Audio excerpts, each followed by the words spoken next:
আরজিকরের ঘটনার প্রতিবাদে ক্রমশই চড়ছে সুর।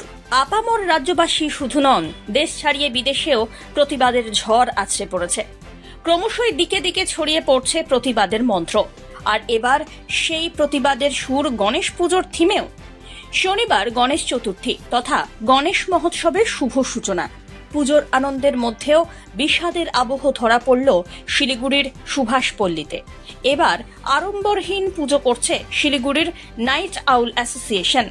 নারী সুরক্ষার দাবিতে গণেশ পুজোকে বেছে নিয়েছেন তারা। এবার তাদের তৃতীয়তম বর্ষের থিম আমি নারী, নারীত্ব আমার অহংকার।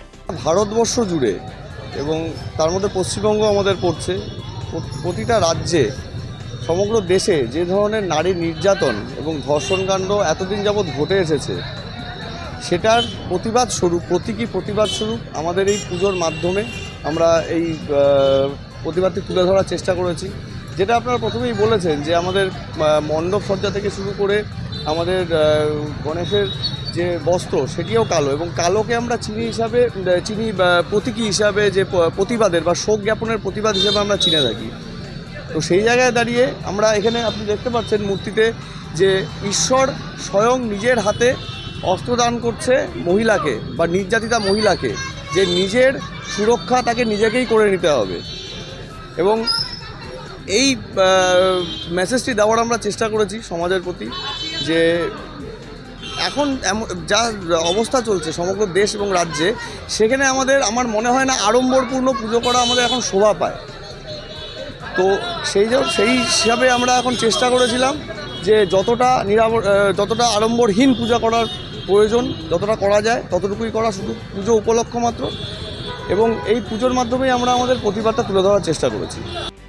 মূর্তিতে নেই কোনো রকমের রঙিন পোশাক।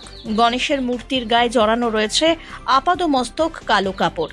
মূর্তির সামনে আরজিকরের নির্যাতিতার প্রতীকী মূর্তি, আর তাকে আত্মরক্ষার জন্য অস্ত্র তুলে দিচ্ছেন স্বয়ং সিদ্ধিদাতা।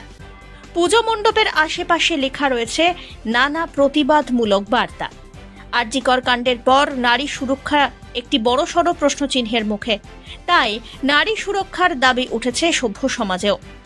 নাইট আউল অ্যাসোসিয়েশনের গণেশ পুজোতে সেই বার্তাই রাখার চেষ্টা করেছেন কর্মকর্তারা। এই থিমের মাধ্যমে নারীদেরও বার্তা দিতে চাইছেন তারা। অধিকার কেউ দেবেন না, সেই অধিকার নারীকে ছিনিয়ে নিতে হবে। প্রয়োজনে নারীকে দুর্গা, কালীর রূপ ধারণ করতে হবে। শিলিগুড়ির সুভাষপল্লীর নাইট আউল অ্যাসোসিয়েশনে এই বছর সেই বার্তাকেই তুলে ধরা হলো গণেশ পুজোর থিম হিসেবে। গত 2 বছর জাঁকজমকপূর্ণ করে পুজো হয়েছে, কিন্তু সেই ক্লাবেই এবার দেখা গেল এমনই ব্যতিক্রমী চিত্র। Bureau report, one India Bangla.